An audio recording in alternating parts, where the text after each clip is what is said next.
క్రీస్తునందు ప్రియులారా, యేసుక్రీస్తు నామములో మీ అందరికీ శుభాలు తెలియచేస్తున్నాం. క్రీస్తు రాకడ ధ్వని శాంతి ఆదరణ సందేశాలు అను టీవీ కార్యక్రమం కొరకు ప్రేమతో మిమ్మల్ని ఆహ్వానిస్తున్నాం. మీరు మీ విలువైన సమయాన్ని కేటాయించుకొని మా కార్యక్రమాలు చూస్తున్నందుకు మీకు కృతజ్ఞతలు. ఈ కార్యక్రమాలు మీ ఆత్మీయ ప్రయోజనమునకు ఎంతో సహాయపడుతున్నవని నమ్ముతున్నాం. ప్రియులారా, ఈ టీవీ పరిచర్య కొరకు ప్రార్థించండి, సహకరించండి, ప్రోత్సహించండి. ఈ కార్యక్రమాలు ఇతరులకు పరిచయం చేసి వారు కూడా చూసి మేలు పొందేటట్లుగా సహాయపడాలని ప్రేమతో మీకు మనం చేస్తున్నాం. విశ్వాసంతో ఎంతో ఖర్చు పెట్టి కొనసాగిస్తున్న ఈ కార్యక్రమాలు తుదవరకు కొనసాగేటట్లుగా ప్రార్థించండి. దేవుడు మిమ్మల్ని ప్రేరేపిస్తే మీరు కూడా ఒక కార్యక్రమానికి స్పాన్సర్ చేసి ఈ పరిచర్యలో పాలిభాగస్తులు కావాలని ప్రేమతో మీకు మనం చేస్తున్నాం. ప్రత్యక్షంగా టీవీ ద్వారా మేము సువార్త ప్రకటిస్తున్నాం.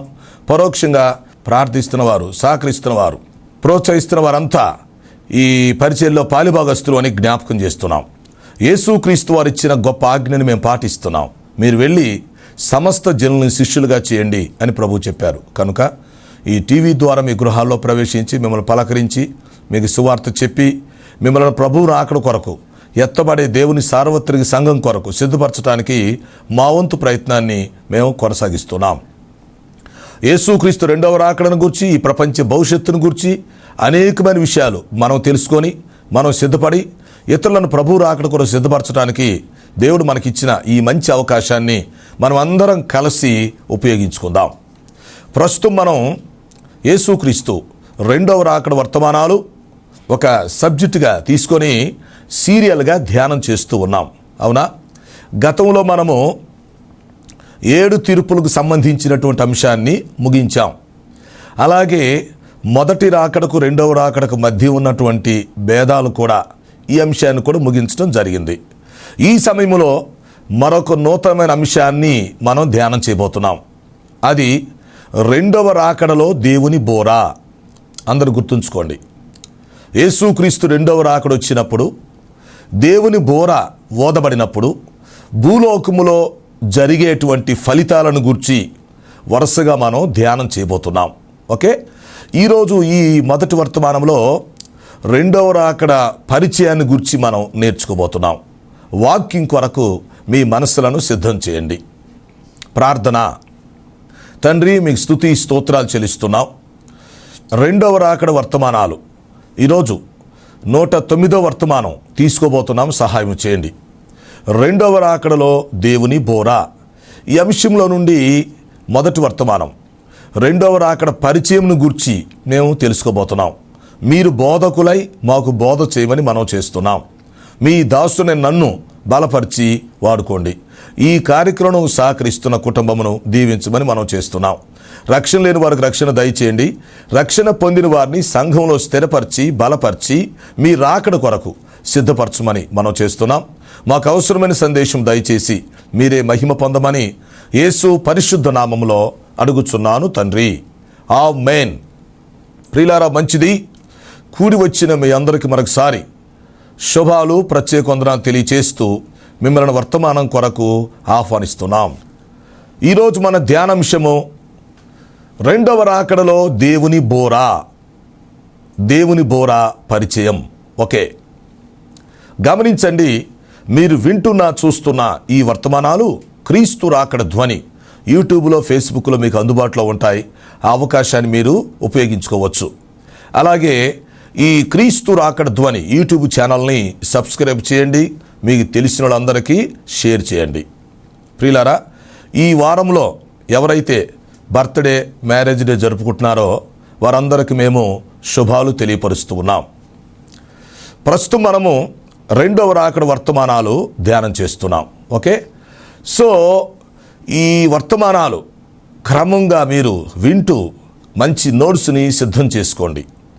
ఆత్మీయ జీవితంలో మీరు బలపరచబడాలనేది మా ఉద్దేశం. ఒక్కొక్క దినము ఆత్మీయ జీవితంలో ఒక్కొక్క మెట్టు ఎదుగుచూ మనమంతా క్రీస్తు స్వరూపంలోకి మార్చబడాలి. ప్రభువు రాకడలో వచ్చినప్పుడు ఎత్తబడే సంఘములో ఉండేటట్లుగా చూసుకోవాలి. కాబట్టి రెండవ రాకడ వర్తమానాలు మీరు తీసుకోండి, ఆత్మీయంగా బలపరచబడండి. రాకడను గురించి అనేకమైన విషయాలు మీకు ఆల్రెడీ చెప్తూ వస్తున్నాం. వాటిని మీరు ఉపయోగించుకుంటున్నారని నమ్ముతున్నాం. ఇప్పుడు మరొక నూతన అంశం మీ ముందుకి తీసుకొచ్చాం. రెండవ రాకడలో దేవుని బోర. గుర్తుపెట్టుకోండి. పరిశుద్ధ గ్రంథంలో దెస్సలోనికలకు రాసిన మొదటి పత్రిక 4వ అధ్యాయం 16వ వచనంలో చూసినప్పుడు ఈ విధంగా చెప్పబడింది. దెస్సలోనికలకు రాసిన మొదటి పత్రిక 4వ అధ్యాయం 16వ వచనం. ఓకే. ఆర్భాటముతోనూ ప్రధాన దూత శబ్దముతోనూ దేవుని బోరతోనూ పరలోకము నుండి ప్రభు దిగివచ్చును. క్రీస్తునందున్న మృతులు మొదట లేతురు. ఆ మీదట సజీవులమై నిలిచి ఉండు మనము వారితో కూడా ఏకముగా ప్రభువుని ఎదుర్కొనుటకు కొనిపోబడదుము. కాగా మనము సదాకాలము ప్రభువుతో కూడా ఉందుము. ఓకే. ఇక్కడ పౌలు భక్తుడు దెస్సలోనికే సంఘానికి ప్రభు రాకడను గుర్చి, దేవుని బోరను గుర్చి తెలియపరుస్తున్నాడు. అవునా? ఇది కేవలం ఆనాడు దెస్సలోనికే సంఘానికి మాత్రమే కాదు కానీ సార్వత్రిక సంఘం మొత్తానికి వర్తిస్తుంది. నేడు మనందరికి కూడా వ్యక్తిగతంగా వర్తిస్తుంది. జనరల్గా ఈ దెస్సలోనికలకు రాసిన పత్రిక ఈ భాగం చదవాలంటే ఏం జరగాలి? ఈలోపు ఎవరో ఒకరు చనిపోవటమో, లేక సమాధుల తోటలోనో, ఆదరణ కూటంలోనో అలా దీన్ని గుర్తు చేసుకుంటుంటాం.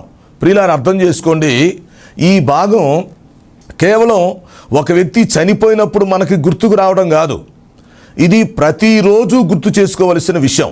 కాకపోతే ఒక వ్యక్తి చనిపోయినప్పుడు ఆ సందర్భానికి ఈ వాక్య భాగం సరిపోతుంది.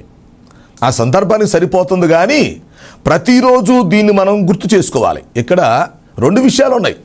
ఒక వ్యక్తి చనిపోయినప్పుడు ఆ సందర్భానికి సంబంధించిన విషయాన్ని చూస్తాం. అదే సమయంలో ప్రభు రాకడ కొరకు ఈ విషయాన్ని మనం గుర్తు చేసుకోవచ్చు. కాబట్టి ఇక్కడ పౌలు గారు ఏం చెప్తున్నాడు? దెస్సలోనికే సంఘానికి దేవుని బోరను గురించి చెప్తున్నాడు. ఎందుకు చెప్పాల్సి వచ్చిందంటే ఆనాడు దెస్సలోనికే సంఘస్థులు అనేకమైన ప్రశ్నలు, సందేహాలు పౌలు గారిని అడగటం జరిగింది. వాటిని నివృత్తి చేయటానికి పౌలు గారు ఈ పత్రిక వ్రాయవలసి వచ్చింది. సో ఈ పత్రికలో ప్రత్యేకంగా దేవుని బోరను గురించి ఆయన ప్రస్తావిస్తున్నాడు. అవునా? ఆర్భాటముతోనూ ప్రధాన దూత శబ్దముతోనూ దేవుని బోరతోనూ ప్రభు పరలోకము నుండి దిగివచ్చును అని చెప్తున్నాడు. సో యేసుక్రీస్తు వారి యొక్క మొదటి రాకడ అయిపోయింది. ఆయన మొదటి రాకడలో వచ్చారు, మానవ జాతిని రక్షించాడు, రక్షణ ప్రణాళిక ఏర్పాటు చేసి వెళ్ళిపోయారు. అవునా? ఆయన రెండవ రాకడలో మరలా రావటానికి సిద్ధంగా ఉన్నారు. ఎస్. అయితే ఈ రెండవ రాకడలో ముందు రహస్య రాకడలో ప్రత్యక్షమవుతారు, తర్వాత బహిరంగ రాకడలో ప్రత్యక్షమవుతారు. అది మనం అర్థం చేసుకోవాలి. మొదటి రాకడలో వచ్చి వెళ్ళినటువంటి ప్రభు రెండవ రాకడలో ముందు రహస్య రాకడలో ప్రత్యక్షమవుతారు. ఆ సమయంలో ఈ దేవుని బోర ఊదబడుతుంది.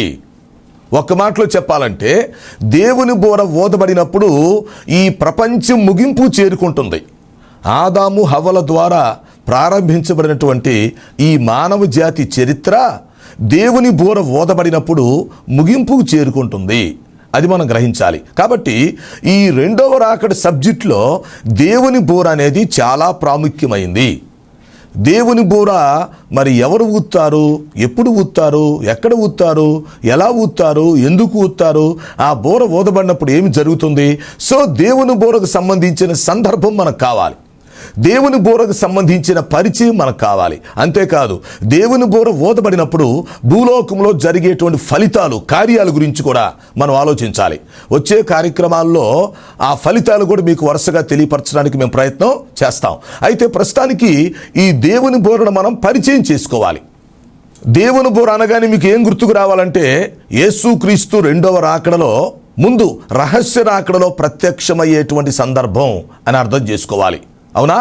దేవుని బోర అనగానే ప్రపంచ చరిత్ర, ప్రపంచ భవిష్యత్తు ముగింపు చేరుకుంటుంది అని మనం అర్థం చేసుకోవాలి. ఓకే. ఈ దేవుని బోరకు పరిశుద్ధ గ్రంథంలో అనేకమైనటువంటి పేర్లు పర్యాయ పదాలుగా ఉపయోగించబడ్డాయి. వాటిని మీరు నోట్ చేసుకోవచ్చు. సో దేవుని బోర గురించి మనం ఆలోచించేసినట్లయితే ఇక్కడ దెస్సలోనికలకు రాసిన మొదటి పత్రిక 4:16లో పౌలు గారు దెస్సలోనికే సంఘానికి చెప్తూ దేవుని బోర అనే పదాన్ని ఉపయోగించాడు. అవునా? ఆర్భాటముతోనూ ప్రధాన దూత శబ్దముతోనూ దేవుని బోరతో ప్రభువు ప్రత్యక్షమవుతాడని, పరలోకము నుంచి మధ్యాకాశానికి దిగొస్తాడని మనం అర్థం చేసుకోవచ్చు. కాబట్టి ఇక్కడ దేవుని బోర అన్నాడు.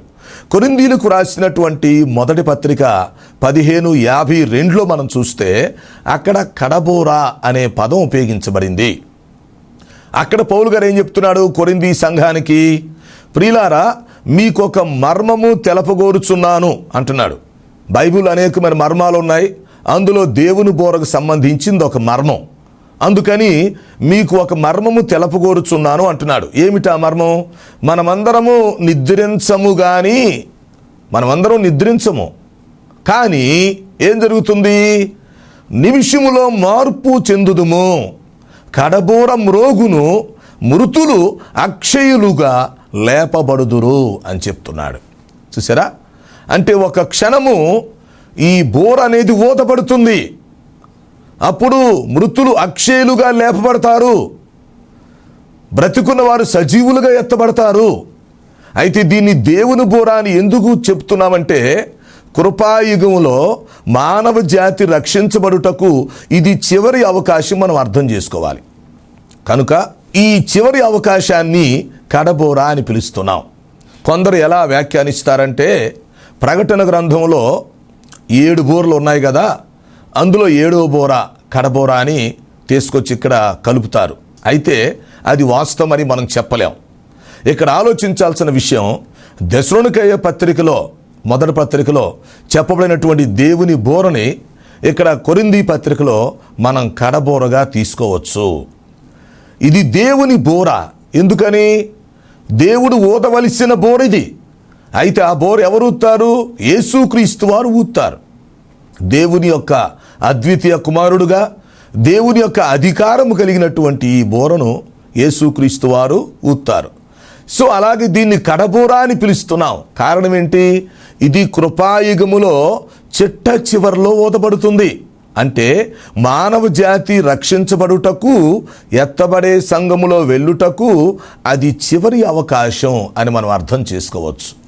అంతేకాదు, ఈ దేవుని బోర అనే పదానికి మనము యోహాను సువార్తలో మనం చూస్తే 5వ అధ్యాయము 25వ వచనం, అలాగే 28వ వచనం, యోహాను సువార్త 5:25, 28లో మనం చూస్తే దేవుని కుమారుని శబ్దము అని చెప్పబడినది.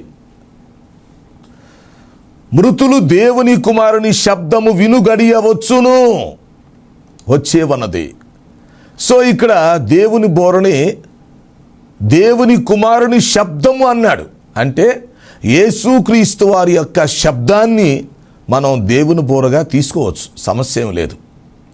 అలాగే మనం ప్రకటన గ్రంథంలో చూసినట్లయితే 1:10లో, తర్వాత 4:1లో, ప్రకటన గ్రంథం 1:10, 4:1లో ఏమంటాడు?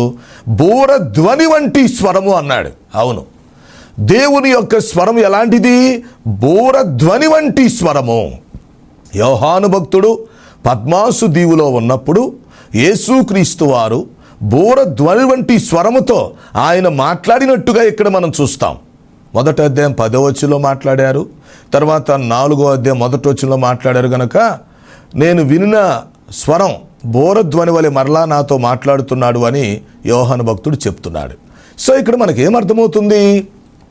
యేసుక్రీస్తు యొక్క స్వరము బోరధ్వని వలె ఉన్నది. సో ఇదంతా మనం అర్థం చేసుకోవచ్చు.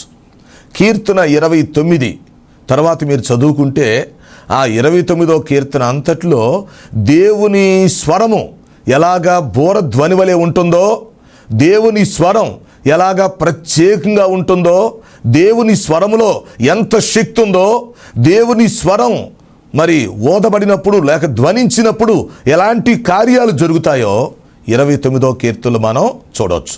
సో ప్రియులారా, ఒక విషయాన్ని మీరు అర్థం చేసుకోండి.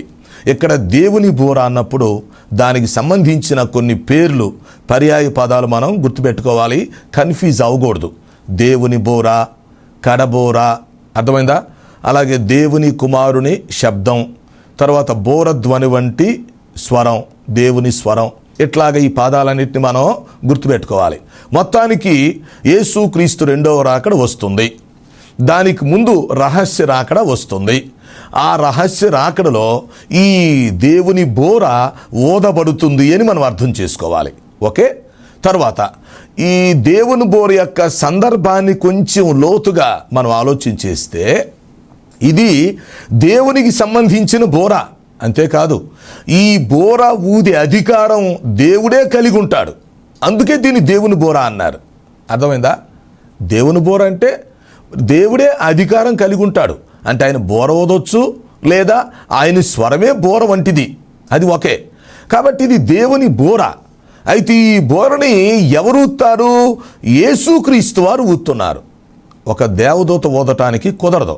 ఎందుకంటే దేవుని బోర ఊదే అధికారం దేవుడు కలిగి ఉన్నాడు, లేక యేసుక్రీస్తు కలిగి ఉంటాడు. కానీ దేవదూతలు ఎలా కలిగి ఉంటారు? యజమానుడు చేసే పనులు కుమారుడు చేయొచ్చు, కానీ పనోళ్ళు చేయలేరు. కాబట్టి ఈ దేవుని బోరను యేసుక్రీస్తు వారు ఊదుతారు అని మనం అర్థం చేసుకోవచ్చు. అయితే ఎప్పుడు ఊదబడుతుంది? ఎక్కడ ఊదబడుతుంది?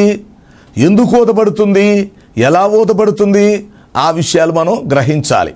సో ఈ దేవుని బోర అనేది యేసుక్రీస్తు వారే తండ్రి దగ్గర అధికారం తీసుకొని ఊదుతారు.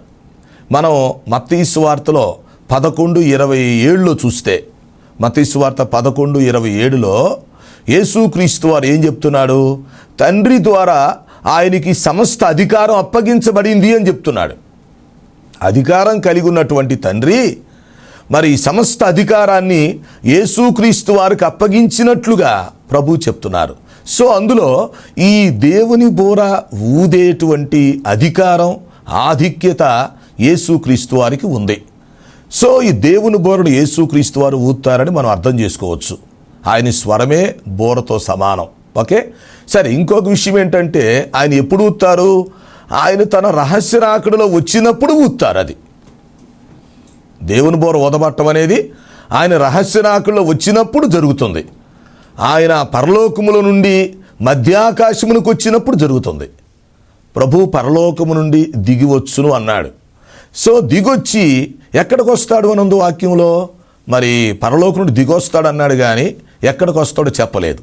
ఆయన మధ్యాకాశానికి దిగొచ్చి ఈ దేవుని బోర ఊదుతారని మనం అర్థం చేసుకోవాలి. ఓకే, అయితే ఈ బోర ఊదబడినప్పుడు భూలోకములో కొన్ని కార్యాలు, కొన్ని ఫలితాలు జరుగుతాయి. వాటిని వరుసగా మనం అర్థం చేసుకోవాలి. ఇంకొక విషయం, తండ్రి అయిన దేవుడు మరి తన కుమారునికి సమస్త అధికారమును అప్పగించాడు. ఆయన ఆ అధికారం కలిగి ఉన్నాడు, ఆధిక్యత కలిగి ఉన్నాడు, ప్రత్యేకత కలిగి ఉన్నాడు. కాబట్టి ఇప్పుడు ఏంటి? మరి రెండవ రాకడలో, ముందు రహస్య రాకడలో ఆయన పరలోకములో నుంచి బయలుదేరి వస్తున్నాడు. అది పరలోకం నుంచి బయలుదేరి వస్తున్నాడు. దారిలో ఏం చేస్తాడు? క్రీస్తునందున్నటువంటి మృతులను లేపుకొని తనతో వెంట పెట్టుకొని వస్తాడు. ఆ విషయాలు మీకు తర్వాత చెప్తాను. ఆయన పరలోకములో నుండి బయలుదేరి వస్తున్నప్పుడు దారిలో, అనగా మూడవ ఆకాశములో పరదేశిలో ఉన్నటువంటి ఆ మృతులను బ్రతికించుకొని లేపుకొని తర్వాత వారికి అక్షయ శరీరాలు ఇచ్చి తన వెంట పెట్టుకొని తీసుకొని వస్తాడు. సో ఇక్కడ మనకేమర్థమవుతుంది? యేసుక్రీస్తు వారు వచ్చేటప్పుడు తనతో పాటు ఈ క్రీస్తునందున్న మృతులందరినీ వెంట పెట్టుకొని వస్తాడు. మిగిలిన మృతులు తర్వాత బ్రతుకుతారనుకోండి. ముందు ఈ క్రీస్తునందున్న మృతులు బ్రతుకుతున్నారు. వారు పరదేశంలో నుంచి బయటకు వచ్చేస్తారు. తర్వాత వారు అక్షయ శరీరాలు ధరించుకుంటారు, అవునా? ఆ తర్వాత వారు ప్రభువుని వెంబడిస్తారు. సో ప్రభువుతో కలిసి వాళ్ళు వస్తారు. అందువల్ల పరలోకములో నుంచి బయలుదేరినటువంటి ప్రభువు దారిలో ఈ క్రీస్తునందున్న మృతులను బ్రతికించుకొని వెంట పెట్టుకొని తీసుకొని మధ్యాకాశమునకు చేరుకుంటాడు. ఓకే, సో మధ్యాకాశానికి వచ్చి ఇక్కడ బోర ఊదటం జరుగుతుంది. ఎందుకు? ఇటు క్రీస్తునందున మృతులు బ్రతుకుటకు, బ్రతికున్న సజీవులు ఎత్తబడి వెలుటకు ఇది జరుగుతుంది. సో ఇక్కడ ఈ దేవుని బోర అనేది చాలా ప్రాముఖ్యమైనటువంటి విషయం మనం గ్రహించుకోవాలి. ఈ దేవుని బోర ఊదటముతోనే భూలోకములో కొన్ని గొప్ప కార్యాలు జరుగుతాయి అన్నమాట. వాటిని ఇంచుమించు ఒక 10 కార్యాలు ఉన్నాయి. వాటిని ఒక్కొక్క కార్యక్రమంలో మరి కొన్ని విషయాలు చెప్పడానికి మేము ప్రయత్నం చేస్తాం. ఉదాహరణకి మరి దేవుని బోర ఊదబడిన వెంటనే పరిశుద్ధాత్మ దేవుడు భూలోకముల నుంచి ఎడలిపోతాడు. వెళ్ళిపోతాడు. ఆ విషయం మీకు వచ్చే కార్యక్రమంలో చెప్తాం. సో బోర ఊదబడింది అంటే పరిశుద్ధాత్మ ఎక్కడి నుంచి వెళ్ళిపోతాడు. అంతేకాదు, రెండవది పరిశుద్ధాత్మ పోతూ పోతూ సంఘాన్ని తీసుకొని వెళ్ళిపోతాడు. సో ఇక్కడ రెండు కార్యాలుగా గుర్తిస్తున్నాం.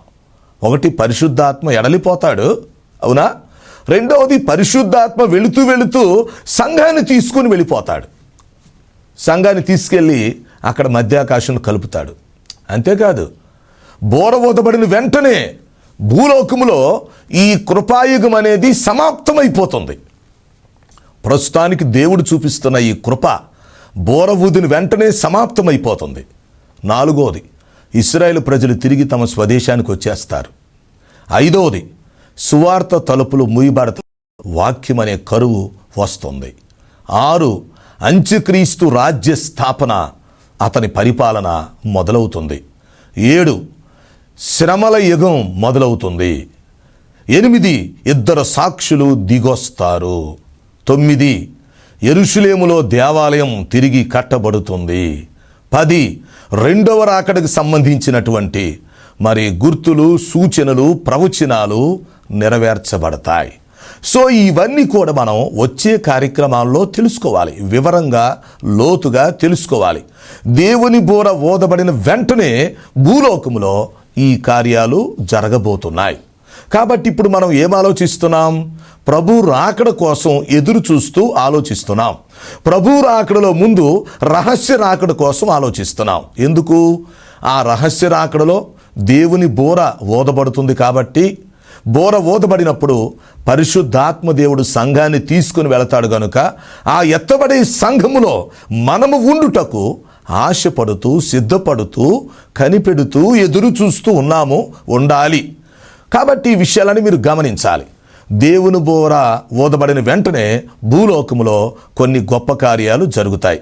అయితే ఈ దేవుని బోర అనేది ఎప్పుడు ఊదబడుతుంది, లేక ఈ సంఘం ఎప్పుడు ఎత్తబడుతుంది అన్నప్పుడు బైబిల్లో అదొక మర్మముగా చెప్పబడినది. సంఘము ఎత్తబడే డేట్ అనేది బైబిల్లో ఒక మర్మము. మత్తయి సువార్తలో 24:36 మనం చూడవచ్చు. మత్తయి సువార్త 24:36 అక్కడ దేవుని బోర గురించి ఏం చెప్పబడింది? అయితే ఆ దినమును గూర్చియు ఆ గడియను గూర్చియు తండ్రి మాత్రమే ఎరుగును గాని ఏ మనుషుడైనను పరలోకములో ఉన్న దేవదూతలైనను కుమారుడైనను ఎరుగడు అని చెప్పబడినది. దేని గురించి? ఈ రహస్య రాకడను గురించి, లేదా సంఘం ఎత్తబడే దాని గురించి. ఇంకా చెప్పాలంటే ఈ దేవుని బోర ఊదబడేటువంటి ఆ డేటు, ఆ గడియ ఎప్పుడు వస్తుందో అది బైబిల్లో ఒక మర్మము అన్నాడు. అవునా? బైబిల్ మొత్తం మీద మనం చూస్తే ఎన్నో మర్మాలు చూడొచ్చు. అందులో దేవుని బోర ఊదబడటం అనేది, లేక ఊదబడే సమయం అనేది కూడా ఒక మర్మంగా మనం తీసుకోవాలి. ఆ డేటు భూలోకములో ఉన్న ఏ మనుషుడికి తెలియదు, లేక దైవ సేవకులు అయి ఉండొచ్చు, వారికి కూడా తెలియదు. ఇంకా చెప్పాలంటే పరలోకములో ఉన్నటువంటి దేవదూతలకు కూడా తెలియదు అంటున్నాడు. ఇంకా ఆశ్చర్యం ఏంటంటే కుమారుడు కూడా తెలీదు అంటున్నాడు. వాస్తవానికి మనం ఆలోచిస్తే బోర ఊదబడే సమయం కుమారుడికి తెలియకుండా ఎలా ఉంటుంది? అర్థం చేసుకోండి. ఇక్కడ విషయం ఏంటంటే యేసుక్రీస్తు వారు దేవుని కుమారుడుగా ఉంటే ఆయనకి తెలుసు. అయితే మనిషి కుమారుడుగా ఈ మాటలు చెప్తున్నాడు గనుక కుమారుడైనను ఎరగడు అని చెప్తున్నాడు. వాస్తవానికి యేసుక్రీస్తుకు తెలియదని కాదు, ఆయనకి తెలుసు. అయితే ఆయన దేవుని కుమారుడుగా దైవత్వంతో ఉన్నప్పుడు కొన్ని విషయాలు చెప్తాడు, మనిషి కుమారుడుగా మానవత్వంతో ఉన్నప్పుడు కొన్ని విషయాలు చెప్తాడు. సో ఈ రెండవ రాకడ ప్రసంగం మత్తయి సువార్త 24-25 అధ్యాయాల్లో ఆయన మనిషి కుమారుడుగా మానవత్వంలో ఉండి చెప్తున్నాడు గనక మనిషి కుమారుడుగా ఉంటే నాకు కూడా తెలీదు అంటున్నాడు. ఇంకొక విధంగా చెప్పాలంటే ఆ డేట్ మీకు చెప్పను అని ఆయన చెప్పకనే చెప్తున్నట్టు దాని అర్థం. కాబట్టి ప్రియులారా, ఒక విషయాన్ని గమనించండి. మొదటి రాకడ అనేది ఎలా జరిగిపోయిందో భవిష్యత్తులో త్వరలో రెండవ రాకడ జరగబోతుంది. అందులో సందేహం లేదు, ఆలస్యం లేదు, ఆలోచించాల్సిన పని లేదు. మొత్తానికి రెండవ రాకడ జరిగిద్ది. అందులో ముందు రహస్య రాకడ వస్తుంది, తర్వాత బహిరంగ రాకడ వస్తుంది.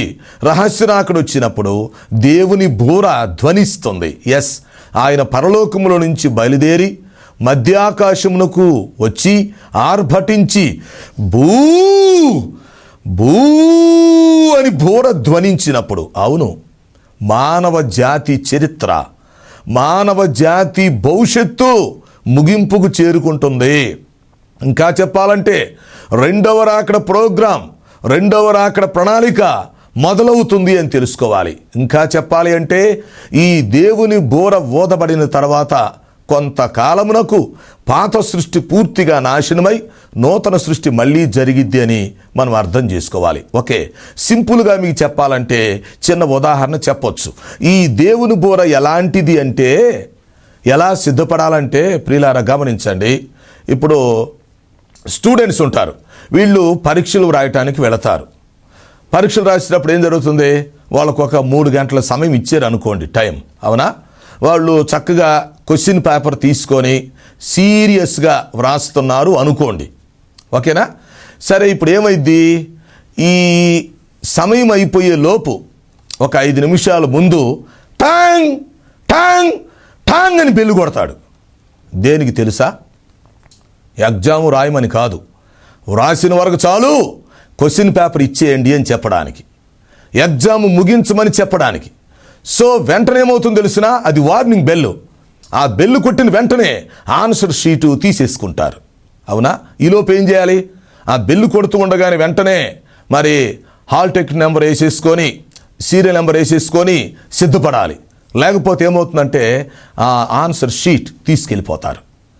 సో మీరు గమనించాలి, ఎగ్జామ్ సమయంలో వార్నింగ్ బెల్ ఎలా కొడుతున్నారో, యేసుక్రీస్తు రెండవ రాకడ సమయంలో ఈ దేవుని బోర అలా ఊదబడుతుంది అని మనం తెలుసుకోవాలి.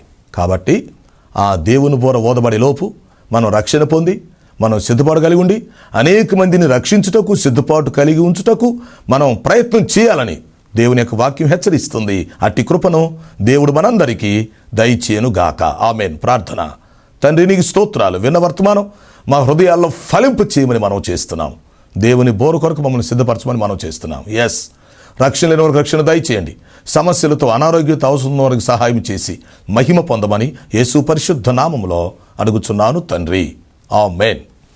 తండ్రి, కుమార, పరిశుద్ధాత్మ త్రియేక దేవుని దీవెన మనకు తోడే నడిపించును గాక. ఆమేన్. ఆమేన్.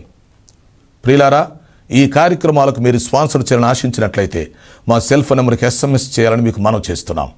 9440402368 9440402368. God bless you.